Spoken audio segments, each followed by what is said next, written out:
Hello everyone welcome back to ఈరోజు ఈ వీడియోలో మనం ఏపీ న్యూ సిలబస్ అయినటువంటి నైన్త్ క్లాస్ తెలుగులో 5వ లెసన్ స్నేహం అనే లెసన్ గురించి అయితే డిస్కస్ చేద్దాము.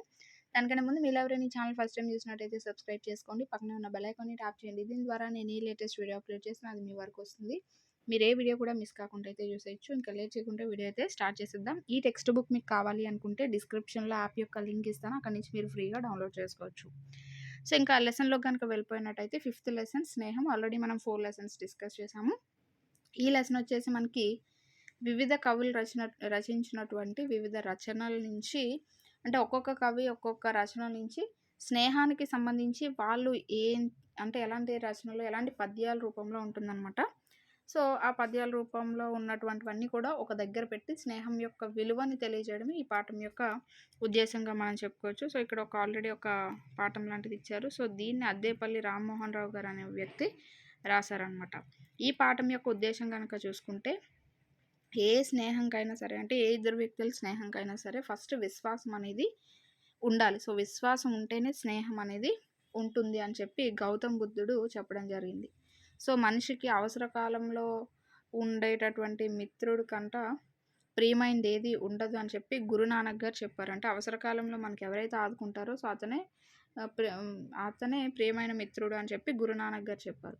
అలాగే కష్టకాలంలో మనకి నిజమైన మిత్రులు ఎవరో తెలుస్తుంది అని చెప్పి గాంధీజీ గారు చెప్పారు. మనకు కష్టం ఉన్నప్పుడు మన దగ్గరకు వచ్చి మన కష్టాన్ని తెలుసుకొని అది తీర్చకపోయినా ఓదార్చే వ్యక్తులే అసలైన స్నేహితులు అని చెప్పి, కష్టకాలంలో మన దగ్గరకు వచ్చిన వాళ్ళే స్నేహితులు అని గాంధీజీ గారు అన్నారు. సో ఇలా స్నేహం అనేది ప్రతి వ్యక్తి జీవితంలో కూడా ఒక ముఖ్యమైన మధుర అనుభూతిగా ఉంటుంది.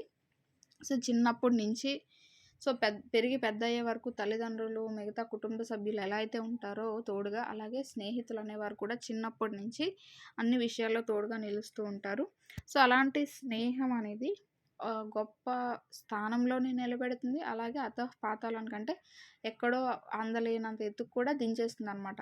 అంటే అంత గొప్ప గొప్ప స్థాయిలకి చేర్చుతుంది, అలాగే దిగజార్చేస్తుంది అని కూడా ఇక్కడ చెప్తున్నారు. సో అలాంటి స్నేహం యొక్క ప్రయోజనాల్ని, స్నేహం యొక్క విలువని పిల్లలకి తెలియజేయడమే ఈ పాఠం యొక్క ముఖ్య ఉద్దేశం అనమాట. సో దీని యొక్క ప్రక్రియ కనుక చూసుకుంటే పద్యం. సో పద్యానికి సాహిత్య ప్రక్రియలో ఒక ముఖ్యమైనటువంటి ప్లేస్ అనేది ఉన్నది. సో ఛందోబద్ధంగా ఉంటుంది, అంటే ఛందస్తో కూడి ఉంటుంది. లయాత్మకంగా, గానయోగ్యంగా అంటే పాడడానికి వీలుగా ఉంటుంది. ధారణకి అనువుగా ఉంటుంది. ఈ యొక్క లక్షణాలన్నీ పద్యానికి ఉంటాయి. సో ప్రాచీన కవుల నుంచి ఇప్పుడు ఆధునిక కవుల వరకు కూడా ఈ పద్యానికి చాలా ప్రాధాన్యత అనేది ఇచ్చారు. సో వారు భావాల్ని, అంటే వారి యొక్క మాటల్ని వ్యక్తపరచడానికి ఎన్నో పద్య శైలుల్ని అంటే వివిధ రకాలైనటువంటి పద్య శైలుల్ని ఎన్నుకొని వాళ్ళు చెప్పాలనుకునే విషయాన్ని చాలా అందంగా చెప్తూ ఉంటారు వారి రచనల ద్వారా. సో అలా మనకి ఉద్ధతికి విక్రీడిత పద్యాలు, సుకుమారతకి మాలా పద్యాలు, తాత్విక భావాలకి గీత పద్యాలు, పుష్పాపచయాది సందర్భాలకి రగడలు, పంచ చామరాలు మొదలైన పద్య రీతులు అనేవి మనకి ఇన్ని రకాల రీతులు అనేవి కనిపిస్తూ ఉంటాయి. అలా వాళ్ళు ఏ విషయం చెప్పాలనుకున్నారో దానికి అనుగుణమైనటువంటి పద్యాలని వాళ్ళు ఆ యొక్క రీతుల్ని వాళ్ళు ఎన్నుకోవడం జరుగుతుంది. సో ఈ యొక్క లెసన్లో మనకి నన్నయ్య, తిక్కన, పోతన, కందుకూరి రుద్రకవి, తెనాలి అన్నయ్య కవి, విశ్వనాథ సత్యనారాయణ గారు రచించినటువంటి గ్రంథాల్లో నుంచి తీసినటువంటి పద్యాల్ని ఇక్కడ ఈ లెసన్లో మనకి ఇచ్చారు. అయితే ఇక్కడ ఫస్ట్ నన్నయ్య గారి గురించి కనుక చూసుకుంటే, ఇతను ఆదికవి అనే బిరుదు ఉన్నది ఇతనికి. ఇతను రాజరాజ నరేంద్రుని ఆస్థానంలో ఉంటారు.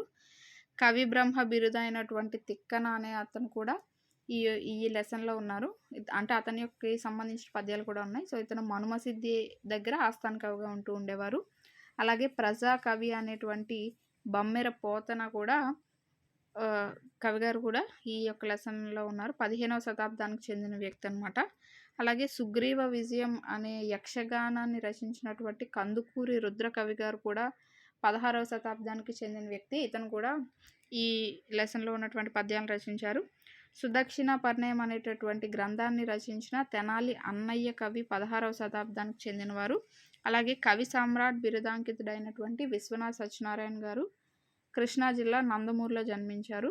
ఇతని యొక్క తండ్రి శోభనాద్రి, తల్లి పార్వతి. తిరుపతి వెంకటేష్ కవుల్లో ఒకరైనటువంటి చల్లపల్లి వెంకట శాస్త్రి వద్ద హై స్కూల్ విద్యను పూర్తి చేశారు. అధ్యాపకునిగా అలాగే అధ్యాపకునిగా పనిచేశారు. అలాగే ఇతను రచించినటువంటి శ్రీమద్ రాంద్ 'శ్రీమద్ రామాయణ కల్పవృక్షం' అనే కావ్యానికి జ్ఞానపీఠ పురస్కారం కూడా రావడం జరిగింది. ఎవరు? విశ్వనాథ్ సత్యనారాయణ గారు రాసినటువంటి ఈ 'శ్రీమద్ రామాయణ కల్పవృక్షం' అనే కావ్యానికి జ్ఞానపీఠ పురస్కారం అనేది వచ్చింది. సో అదేంటి? ఒక కావ్యం అనమాట. అలాగే 'వేయి పడగలు', 'కిన్నెరసాని పాటలు', 'కోకిలమ్మ పెళ్ళి', 'ఏకవీర' అనేవి ఇతను రచించినటువంటి మిగిలిన రచనలుగా మనం చెప్పుకోవచ్చు. అయితే మనకి లెసన్ అనేది అవసరం లేదు. కాకపోతే ఇక్కడ పద్యాలనేవి ఇచ్చాడు కాబట్టి మనకి ఏ సందర్భంలో అయినా పద్యాలనేవి ఒక్కొక్కసారి వచ్చే పద్యాలు ఇచ్చే క్వెషన్స్ ఇస్తారు కదా! సో అలాంటి టైంలో మనకి యూజ్ అవుతాయి. ఒక్కొక్కసారి టెట్‌లో అది ఇచ్చినా కూడా. సో కాబట్టి ఇంపార్టెంట్ పద్యాలన్నీ కూడా ఇక్కడ మనం డిస్కస్ చేసుకుందాం. ఇది ఒక ఆటవెలది పద్యము. ఇక్కడ చూసారా? ఆవే అని ఉంది. సరసజేరి నిన్ను సంస్థవ మొనరించు వారలెల్ల సకులుగారు నీకు కష్టకాలమందు గాచు వాడొక్కండే నిక్కమైన సకుడు నీకు దలప అని చెప్పి, అంటే నిన్ను పొగుడుతూ నీకు బిస్కెట్లు వేసే వారందరూ కూడా నీ స్నేహితులు కారు. నువ్వు ఎప్పుడైతే కష్టకాలంలో ఉంటావో అప్పుడు ఎవరైతే నీ దగ్గరికి వస్తారో వాళ్ళే మంచి స్నేహితుడు, నిజమైన స్నేహితుడు అని చెప్పారు. నెక్స్ట్, మైత్రిం బోలెడు ధర్మము ధాత్రీ దివిజులకు లేదు దాని నడపినంబుత్ర ఏ కర్మంబు పవిత్రతయును వలవదది వివేకము చేర్చున్ అని. అంటే మిత్రత్వమునకు సమాన ధర్మం ఈ భూమండలంలోనే లేదు అంటున్నారు. మైత్రం బోలెడు ధర్మము ధాత్రీ దివుజులకు లేదంటే స్నేహానికి ఉండేటటువంటి ఇంపార్టెన్స్, దాని అంత విలువ దేనికి కూడా లేదు. స్నేహాన్ని నడిపించేది స్నేహ ధర్మము. ఇది మిక్కిలి పవిత్రమైనది. ఆ స్నేహం వివేకాన్ని ఇస్తుంది, ధైర్యాన్ని నిలుపుతుంది అని చెప్తున్నారు. వివేకము చేర్చు పవిత్రతను వలవదది అంటే సో దానికి ఉన్నంత పవిత్రత అనేది దేనికి ఉండదు. వివేకాన్ని ఇస్తుంది, ధైర్యాన్ని ఇస్తుంది, మంచి స్థాయిలో నించోబెడుతుంది అని చెప్తున్నారు. నెక్స్ట్, ఇక్కడ కుచేలుడు శ్రీకృష్ణుడికి సంబంధించిన స్నేహానికి సంబంధించిన పద్యాలు కూడా ఇక్కడ ఇచ్చారు. సో ఇక్కడ శ్రీకృష్ణుడికి కుచేలునికి సంబంధించిన ఏవైతే స్నేహం ఉన్నదో ఆ స్నేహానికి సంబంధించిన పద్యాలు అనేవి కూడా ఇక్కడ ఇచ్చారు. వరదుడు సాధు భక్తజన వత్సలుడార్త శరణ్యుడిందిరావరుడు దయాపయోధి భగవంతుడు కృష్ణుడు దాన్ గుసస్థలీపురమున యాదవ ప్రకరముల్ భజింపగనున్నవాండు నీ వరిగిన మిమ్మున్ జూచి విభుండప్పుడు ఇచ్చు ననూన సంపదల్ అని చెప్పి, అంటే ఇక్కడ ఏమంటున్నారంటే సో కుచేలుని భార్య అంటుందన్నమాట. ఏమని? సో శ్రీకృష్ణుడు మీ చిన్ననాటి స్నేహితుడు కదా, సో మనం ఇప్పుడు చాలా కష్టాల్లో ఉన్నాము, మీ స్నేహితుడి దగ్గరికి వెళ్తే మిమ్మల్ని గుర్తుపడతాడు, మీ స్నేహానికి గుర్తుగా సో మీ యొక్క కష్టాల నుంచి మనల్ని బయట పడేస్తాడు అని చెప్పి అతని యొక్క కుచేలుని భార్య కుచేలుడికి చెప్తుందనమాట. వెళ్ళి శ్రీకృష్ణుడిని కలండి, అతను కలిస్తే అన్ని కష్టాలు తొలగిపోతాయి అని చెప్పి. అప్పుడు కుచేలుడు అంటాడనమాట, నీవి చెప్పి అనట్ల రాజీవ నేత్రు పాద పద్మంబులు ఆశ్రయింపగా జనుట పరమ శోభనమా చక్రపాణికిప్పుడు గానుకేమైనా గొంపోవగలదే మనకు అని చెప్పి. అంటే సరే నువ్వు చెప్పినట్టే నేను వెళ్తాను, కాకపోతే ఇప్పుడు అంత శ్రీకృష్ణుడి దగ్గరికి వెళ్తే ఉట్టి చేతులతో నేను వెళ్ళలేను కదా, ఇప్పుడు మన దగ్గర ఏం కానుక తీసుకువెళ్ళాలి, ఏమున్నది మన దగ్గర అని అంటున్నారు. సో అలా వాళ్ళకి అంటే వారి యొక్క స్నేహానికి సంబంధించిన పద్యాలు అనేవి ఇచ్చారు. నెక్స్ట్, రామునికి సంబంధించి సో రామలక్ష్మణులకి సుగ్రీవుడు వారి మధ్య స్నేహానికి సంబంధించి పద్యాలు కూడా ఇక్కడ ఇచ్చారనమాట.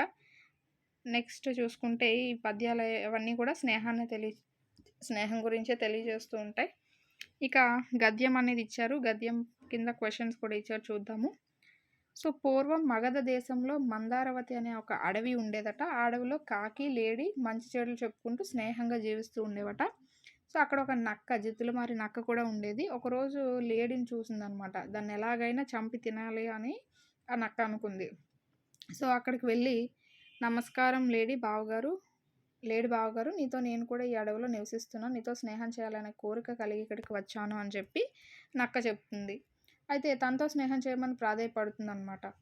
లేడి నక్క మాటలు నమ్మింది. ఆపదలో ఉన్నవారినైనా, ఆతిథ్యం కోరి వచ్చిన వారినైనా, స్నేహం ఆశించి వచ్చిన వారినైనా ఆదరించడం కనీస ధర్మం అని భావించింది. అంటే ఎవరైనా కష్టాల్లో ఉన్నప్పుడు వచ్చినా, సో స్నేహం ఆశించి వచ్చిన ఆతిథ్యం కోరి వచ్చినా వాళ్ళని స్వీకరించాలి అని చెప్పి అది కనీస ధర్మం కదా అని ఈ లేడీ అనుకుంటుందనమాట. నక్కను తన మిత్రుడైన కాకి దగ్గరకు తీసుకువెళ్ళింది. దానికి నక్క విషయం అంతా చెప్పింది. అందుకు కాకి లేడీతో కొత్తగా వచ్చిన వారిని నమ్మరాదని, దీనితో మనకు మైత్రి మంచిది కాదని చెప్పి కాకి లేడీకి చెబుతుంది. అంటే నక్కతో స్నేహం మంచిది కాదు, కొత్తగా వచ్చిన వాళ్ళని మనం నమ్మలేము అని చెప్పి చెప్తుందనమాట. సో ఇదొక పంచతంత్ర కథ. ఈ కథలో మంచి మిత్రులు ఎవరు అంటే కాకి, లేడీ మంచి మిత్రులు. నెక్స్ట్ జింక నక్కను చూసి ఏమని భావించింది అని అన్నారు. సో జింక అనేది నక్కను చూసి ఏమని భావించింది అని అంటే, సో మంచిదే అయ్యి ఉంటుందిలే, స్నేహం కోరొస్తుంది కదా, మంచిదే అయ్యి ఉంటుందని అనుకుంటుంది. పై పేరాలో స్నేహం అనే అర్థాన్ని ఇచ్చే పదం ఏది అని అడిగారు. మైత్రి. మైత్రి అనేది స్నేహం అనే అర్థాన్ని ఇచ్చే పదం. నక్క స్వభావం ఎలాంటిది అని అంటున్నారు. సో జిత్తుల మారి. పై పేరా ఆధారంగా ప్రశ్నను తయారు చేయండి అన్నాడు. సో లేడీ స్నేహం కోరి ఎవరు వచ్చారు అనొచ్చు.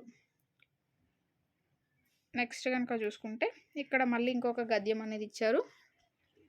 సో భారతదేశ స్వాతంత్రోద్యమ రోజులవి. సైమన్ కమిషన్ 1928 మార్చి 2న బొంబాయిలో అడుగుపెట్టింది. దీంతో దేశమంతటా కూడా నిరసన జ్వాలలు ఎగిసిపడుతున్నాయి. మద్రాసులో కూడా ఇదే పరిస్థితి. నిరసనకారులను చెల్లాచెదురు చేయడానికి పోలీసులు కాల్పులు జరిపారు. పార్థసారథి అనే యువకుడు మరణించాడు. అతన్ని సమీపించిన వారిని ఎవరినైనా కాల్చేస్తామని పోలీసులు హెచ్చరిస్తున్నారు. దీనికి కోపోద్రిక్తుడైన ఒక వ్యక్తి తన చొక్కా చించి ధైర్యంగా రొమ్ము చూపిస్తూ రండి రా కాల్చండి అంటూ వారి ముందుకొచ్చాడు. ఆయనే ఆంధ్రకేసరి టంగుటూరి ప్రకాశం గారు. సో అతను 1872 ఆగస్టు 23న ప్రకాశం జిల్లాలోని వినోదరాయని అనే పాలెంలో ఒక పేద కుటుంబంలో జన్మించారు. వారి యొక్క తల్లిదండ్రులు ఎవరు అంటే సుబ్బమ్మ, గోపాలకృష్ణయ్య. సో ప్రాథమిక విద్య అంతా కూడా అతని యొక్క గ్రామంలోనే చదువుకుంటారు. ఆ తర్వాత చిలకమర్తి లక్ష్మీ నరసింహం పంతులతో కలిసి నాటకాలు అనేవి వేసేవారు. సో అందులో ఆడ మగ వేషాలన్నీ కూడా వేసి మంచి పేరు అనేది సంపాదించుకున్నారు. ఆ తర్వాత గణిత ఉపాధ్యాయుడు, నటుడు అయిన ఇమ్మానేని హనుమంతరావు నాయుడు గారితో ఉన్నత విద్య చదవడానికి చదివారనమాట. సో వారాల పద్ధతిలో ఉన్నత విద్య అనేది చదివారు. ఆ తర్వాత న్యాయవాది వృత్తిని వదిలేసి దేశ సేవలో పాల్గొన్నారనమాట ఈ టంగుటూరి ప్రకాశం పంతులు గారు. స్వరాజ్య పత్రిక అనేది ఏర్పాటు చేసి జాతీయ పాఠశాలలు అనేవి ఏర్పాటు చేశారు పేద పిల్లల విద్య కోసం. అలాగే ఖాదీ ఉత్పత్తి కేంద్రాన్ని కూడా నడిపారు.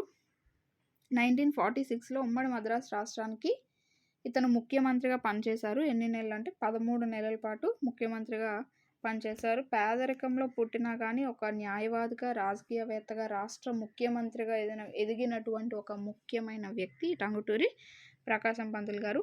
సో ఇది నా జీవిత యాత్ర అనే దాని నుంచి తీసుకున్నటువంటి పారా. ఇక్కడ క్వశ్చన్స్ చూసుకుంటే టంగుటూరి ప్రకాశం పంతులు గారి బిరుదు ఏమిటి అన్నారు. ఆంధ్రకేసరి. ప్రకాశం తల్లిదండ్రుల పేర్లు ఏవి అన్నారు. సుబ్బమ్మ, గోపాలకృష్ణయ్య. ఇమ్మానేని హనుమంతరావు గారు ఈ వృత్తికి చెందినవారు. సో ఇమ్మానేని హనుమంతరావు గారు అనేవారు అధ్యాపక వృత్తికి చెందినవారు. ఇక్కడ చూడొచ్చు. గణిత ఉపాధ్యాయుడు, నటుడు అయినటువంటి ఇమ్మానేని హనుమంతరావు. పై పేరాలో నామవాచకాలను గుర్తించి రాయండి అన్నాడు. ఆంధ్రకేసరి, టంగుటూరి ప్రకాశం, జిల్లా, కుటుంబం, సుబ్బమ్మ ఇవి ఏవైనా నామవాచకాల కిందకు వస్తాయి. పై పేరా ఆధారంగా ప్రశ్న తయారు చేయండి అని అన్నాడు. సో ఈ యొక్క పేరా దేని నుంచి గ్రహించారు అనొచ్చు, లేదా ఇతను ఎన్ని నెలలు ముఖ్యమంత్రిగా పనిచేశారు అని ఏదైనా క్వశ్చన్ మనం రాసుకోవచ్చు. నెక్స్ట్ భాషాంశాల్లో కనుక వెళ్ళిపోయినట్టయితే ఎరుపు రంగులో ఉన్నటువంటి పదాలకి అర్థాలని రాయమన్నారు. ఇక్కడ మానవులు సంపదను మంచి మార్గంలో సంపాదించాలి, ధనాన్ని అవసరమైన పనులకు ఖర్చు పెట్టరాదు. సో ఇక్కడ చూసుకుంటే మనకి సంపద, ధనము. ద్వారకా నగరంలో సౌధములు బంగారు వర్ణంతో మెరుస్తున్నాయి. సౌధములు అంటే భవనము. కృష్ణుని కుచేలుడు తండులములు బహుకరించాడు. తండులములు అంటే బియ్యం అన్నమాట. బియ్యం, అటుకులు అని కూడా అనొచ్చు. శ్రీరామ సుగ్రీవుల స్నేహం కోసం ప్రతిజ్ఞ చేశారు. ప్రతిజ్ఞ అంటే శపథం లేదా మాట. చెడ్డవారితో సఖ్యం మంచిది కాదు. సఖ్యం అంటే స్నేహం. నెక్స్ట్ క్రింది వాక్యాలు చదివి పర్యాయ పదాలను గుర్తించి రాయండి అన్నాడు. మంచి మిత్రులతో స్నేహం చేయాలి, నేస్తాలతో సరిగ్గా నడుచుకోవాలి, ఆ స్నేహితులే ఆపదలలో ఆదుకుంటారు. మిత్రులు, నేస్తాలు, స్నేహితులు అనేవి పర్యాయ పదాలు. ఆ గృహంలో తల్పములు చాలా ఉన్నాయి, ఆ సయ్యలు మెత్తనైనవి, ఆ పరుపులపై నిద్ర సుఖంగా ఉంటుంది. తల్పములు, సయ్యలు, పరుపులు అన్న 3 ఒకటే అర్థాన్ని ఇస్తాయి. స్నేహ కొత్త వసనములు తెచ్చుకుంది, ఆ అంబరములంటే తనకి చాలా ఇష్టం, పుట్టినరోజున కొత్త వస్త్రాలు ధరించింది. సో ఇక్కడ వసనము, అంబరము, వస్త్రము, వస్త్రము, వసనము, అంబరము 3 కూడా ఒకే అర్థాన్ని ఇస్తాయి. ప్రతి ప్రాణికి ఉదకం అవసరం, సలిలం లేనిదే మనుగడ లేదు, కావున జలమును వృధా చేయకూడదు. ఉదకము, సలిలము, జలము అంటే నీరు అనే అర్థం వస్తుంది. తామరపత్రం నీటి బిందువులతో మెరుస్తుంది, అందువల్ల దళం మరింత అందంగా కనిపిస్తుంది. ఆ ఆకులతో పూల పొట్లం కడతారు. పత్రము, దళము, ఆకు 3 కూడా ఒకే అర్థాన్ని ఇస్తూ ఉంటాయి. నెక్స్ట్ క్రింది పదాలకు సరి అయిన నానార్థాలను గుర్తించి రాయండి అన్నాడు. విభుడు, విభుడుకి చూసుకుంటే ప్రభువు, శివుడు, బ్రహ్మ. ప్రభువు, శివుడు, బ్రహ్మ. కను అంటే చూచు, వెదకు, జన్మనిచ్చు. దళం అంటే ఆకు, భాగం, దండు. ఫలం అంటే పండు, కార్యం, పరిణామం అనే అర్థం వస్తుంది. నెక్స్ట్ క్రింది పదాలకు సరైన వ్యుత్పత్తి అర్థాలను గుర్తించి రాయండి అని అన్నాడు. గురువు అజ్ఞానం అనే అంధకారము ఛేదించువాడు, ఉపాధ్యాయుడు.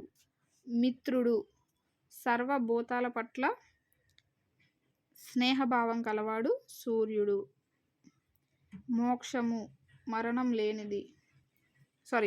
మోక్షము జీవుణ్ణి పాసం నుంచి విడిపించేది, ముక్తి. పురంధ్రి గృహాన్ని ధరించేది, ఇల్లాలు. అమృతము మరణం లేనిది, సుధ అనే అర్థాలు వస్తాయి. నెక్స్ట్ క్రింది పదాలను వివరించి రాయండి అని అన్నాడు. బ్రహ్మానందము అంటే గొప్పదైన ఆనందము. చక్రపాణి చక్రము పానియందు కలవాడు, విష్ణువు. కుంభవృష్టి కుండలతో వంచినట్లు పడే పెద్ద వాన. తలతలలాడు అంటే గొప్పగా మెరవడం, మిరుముట్లు గొలిపే విధంగా వస్తువులు మెరవడం. ప్రచండ వాయువు అంటే ఎక్కువగా భయంకరంగా వీచేటటువంటి గాలి. నెక్స్ట్ క్రింది వాక్యాల్లో గల ప్రకృతి వికృతులను గుర్తించి రాయండి అన్నాడు. హనుమంతుడు కార్యముకై రాముని దగ్గరకు వెళ్ళెను, కర్జమును సాధించుకొని వచ్చెను. కార్యము, కర్జము, గృహము, గీము. గౌరవం, గారవం. ధర్మం, దమ్మం. లక్ష్మి, లచ్చి అనేవి ప్రకృతి వికృతులు అనేవి అవుతాయి. నెక్స్ట్ వ్యాకరణ అంశాలు కూడా మనకి చాలా చాలా ఇంపార్టెంటే. సందులు అనేవి ఇచ్చాడు, లులనల సంధి అనేది ఇచ్చాడనమాట. సో వాటి ఆధారంగా పదాలని విడదీయమన్నాడు. వజ్రాలుకి వజ్రము, వజ్రము ప్లస్ లు. దేశాలు, దేశము ప్లస్ లు. పుస్తకము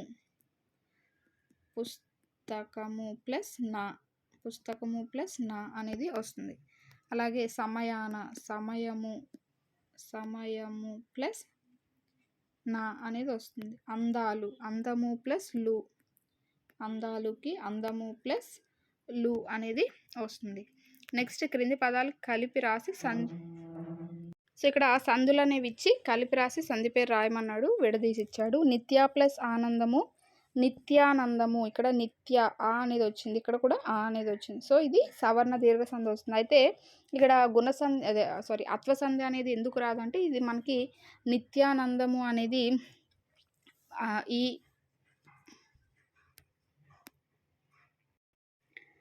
సో ఇవి మనకి తెలుగు పదాల మధ్య జరిగేటటువంటి సంధులకైతే ఉత్వ సంధులు అనేవి మనకు వస్తూ ఉంటాయి. ఇది నిత్యానందము అనేది సవర్ణ దీర్ఘ సంధి అవుతుంది. వైభవ ప్లస్ ఉన్నతి,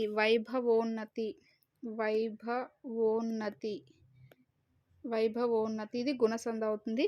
అతి ప్లస్ అంత, అత్యంత అనేది యనాదేశ సంధి. కానుక ప్లస్ ఏమైనా, కానుకేమైనా ఇది ఒక తెలుగు పదాల మధ్య జరిగిన సంధి కాబట్టి. అయితే ఇంతకుముందు జరిగినవి తెలుగు పదాలు కాదా అని మీకు డౌట్ రావచ్చు. కాదు. సో ఇక్కడ మనం చూడొచ్చు డిఫరెన్స్ అనేది కనిపిస్తుంది.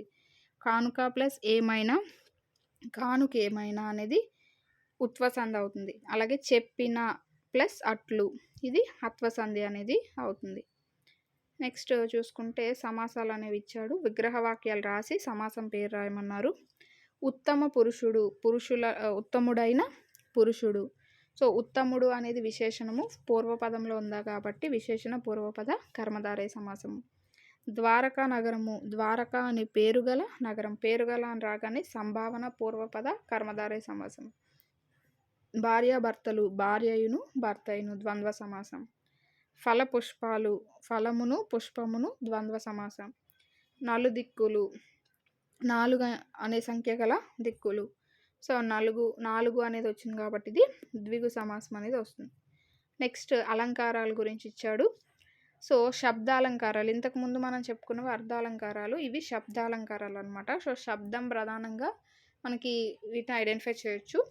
సో ఈ శబ్దాలంకారాల్లో చేకానుప్రాస అలంకారం గురించి ఇచ్చారు ఇక్కడ. విచారింపని పని చేయరాదు. సో ఇక్కడ చూసుకుంటే విచారింపని పని, పని అనేవి 2 పక్కపక్కన వచ్చాయి. కానీ రెండిట్ల యొక్క అర్థంలో మనకి భేదం అనేది కనిపిస్తుంది. సో ఇక్కడ పని అనేది ఒకలాగే శబ్దం అంటే పని అని పలకడానికి ఒకలాగే ఉన్నా కానీ అర్థంలో వేరు అనేది వస్తుందన్నమాట. ఫస్ట్ పని అనేది విచారింపనిలోని ఒక భాగం. నెక్స్ట్ పని అనేది ఏంటంటే ఏదైనా ఒక కార్యం అనే అర్థాన్ని ఇస్తుంది. సో కాబట్టి ఈ విధంగా వస్తుంది చేకానుప్రాసం అని మనం చెప్తూ ఉంటాం. అంటే దీని యొక్క లక్షణం ఏంటి అంటే పద్యపాదము లేక వాక్యంలో అర్ధభేదం కలిగిన హల్లుల జంట వెంటనే వచ్చినట్లయితే దాన్ని చేకానుప్రాస అలంకారము అంటారంటే ఒక్కటే గుర్తుపెట్టుకోవాలి, అర్ధభేదంతో వెంటనే వస్తాయి. సో ఆ పని అదే మనకి సౌండ్ అనేది ఒకే విధంగా ఉంటుంది, చూడడానికి పదం అనేది కూడా ఒకే విధంగా ఉంటుంది, కానీ దాని యొక్క అర్థం అనేది వేరుగా ఉంటుంది.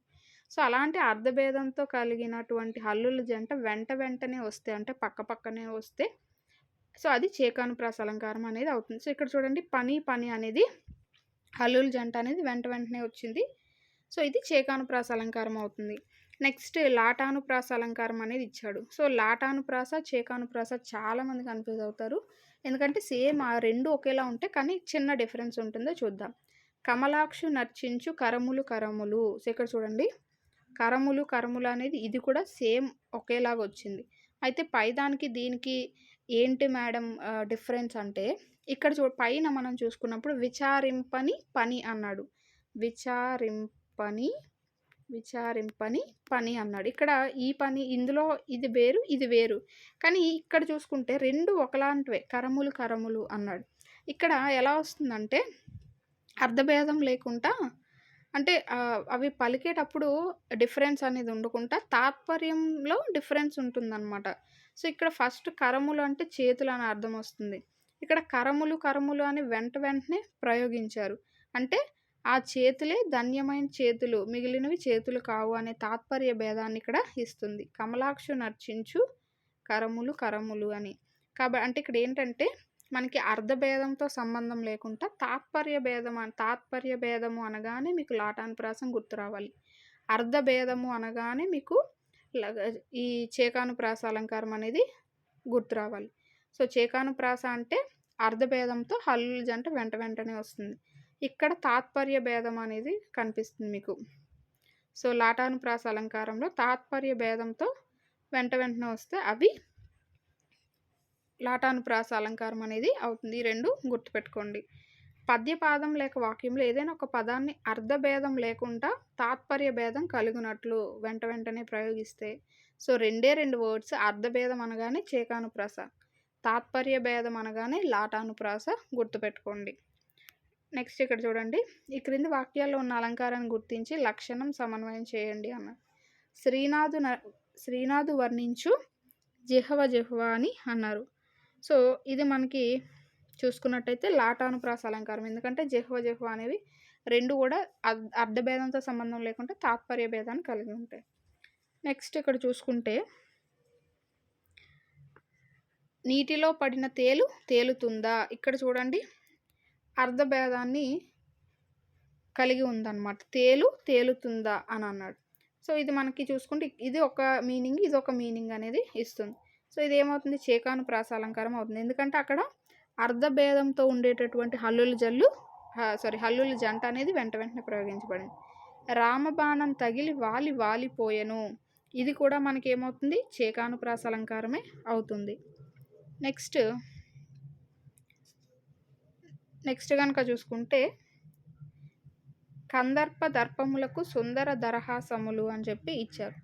ఇది కూడా చేకానుప్రాస అలంకారమే అవుతుంది. ఎందుకంటే ఇక్కడ చూడండి దర్పములకు అని చెప్పి, సో ఇక్కడ కూడా అర్థభేదంతో హల్లుల జంట వెంటనే ప్రయోగించబడింది కాబట్టి ఇది కూడా చేకానుప్రాస అలంకారము అవుతుంది. నెక్స్ట్ ఛందస్సు అనేది ఇచ్చాడు. ఛందస్సులో భాగంగా ఆటవేలది యొక్క పద్య లక్షణాలను మనకి ఇచ్చాడు. సో ఈ ఆటవేలది అనేది ఒక ఉపజాతి పద్యము. ఇప్పటి వరకు మనం చెప్పుకునేవైతే ఈ ఉత్పలమాల చంపకమాల ఉన్నాయో అవన్నీ కూడా వృత్తజాతి పద్యాల కింద చెప్పుకుంటాం. సో అవన్నీ కూడా వృత్తజాతికి చెందిన పద్యాలు. ఇది ఉపజాతికి చెందిన పద్యంగా చెప్పుకుంటాం. సో దీని యొక్క లక్షణాలు కనుక మనం చూసుకుంటే ఇందులో కూడా 4 పాదాలు అనేవి ఉంటాయి. 1వ 3వ పాదాలు అనేవి ఒక విధంగాను, 2, 4 పాదాలు అనేవి ఒక విధంగా ఉంటాయి. 1, 3 ఒకలా ఉంటాయి, 2, 4 ఒకలా ఉంటాయి. 1, 3 పాదాల్లో వరుసగా 3 సూర్యగణాలు, 2 ఇంద్రగణాలు, 3 సూర్యగణాలు, 2 ఇంద్రగణాలు అనేవి ఉంటాయి. 2, 4 పాదాల్లో అయితే 5 కూడా సూర్యగణాలే ఉంటాయి. ప్రతి పాదంలో కూడా 4వ గణంలోని ఫస్ట్ అక్షరం అనేది యతిగా ఉంటుంది, అంటే యతి చెల్లుతూ ఉంటుంది. సో యతి లేని చోట ప్రాసయతి అనేది చెల్లుతూ ఉంటుంది అనమాట. సో ఇక్కడ ప్రాస నియమం అనేది ఏమీ ఉండదు. సో ఇవన్నీ కూడా ఆటవెలది యొక్క పద్య లక్షణాలుగా మనం చెప్పుకోవచ్చు. ఈ ఆటవెలది పద్యం అనేది ఇంద్రగణాలు, సూర్యగణాలు 2 గణాల చేత కూడా ఏర్పడుతూ ఉంటుంది. ఇక్కడ చూసుకుంటే ఇంద్రగణాలు అనేవి 6 ఉంటాయి. నల, నగ, సల, భరత అనేవి. అలాగే సూర్యగణాలు అనేవి 2, నగనము అగనము అనేవి 2 ఉంటాయి. సో ఇక్కడ వాటి యొక్క పద్య లక్షణాలను కూడా మనకి సమన్వయం చేసి ఇవ్వడం జరిగింది. 1, 3 పాదాల్లో వరుసగా చూసుకుంటే 3 సూర్యగణాలు, 2 ఇంద్రగణాలు అనేవి ఉన్నాయి. ఇక్కడ చూడండి ఫస్ట్ 3 సూర్యగణాలు, 2 ఇంద్రగణాలు. మళ్ళీ ఫస్ట్ దాంట్లోని 3వ దాంట్లోని ఒకలా ఉన్నాయి. మళ్ళీ 2వ దాంట్లోని 4వ దాంట్లోని ఒకలా ఉన్నాయి. సో 5 సూర్యగణాలే. అలాగే 4వది కనుక చూసుకుంటే 4వ దాంట్లో కూడా 5 సూర్యగణాలే ఉన్నాయి. సో ఈ విధంగా మనకి దీని యొక్క పద్య లక్షణాలు అనేవి ఇవ్వడం జరిగింది. నెక్స్ట్ కనుక చూసుకుంటే మనకు ఒక పద్యం ఉంది. దీంతో ఈ లెసన్ అనేది కంప్లీట్ అయిపోతుంది. నిరయంబైన నిబద్ధమైన ధరణి నిర్మూలనంబైన దుర్మరణంబైన గులాంతమైన నిజమున్ రానిమ్ము కానిమ్ము పో హరుడైనన్ హరి అయిన నీరజ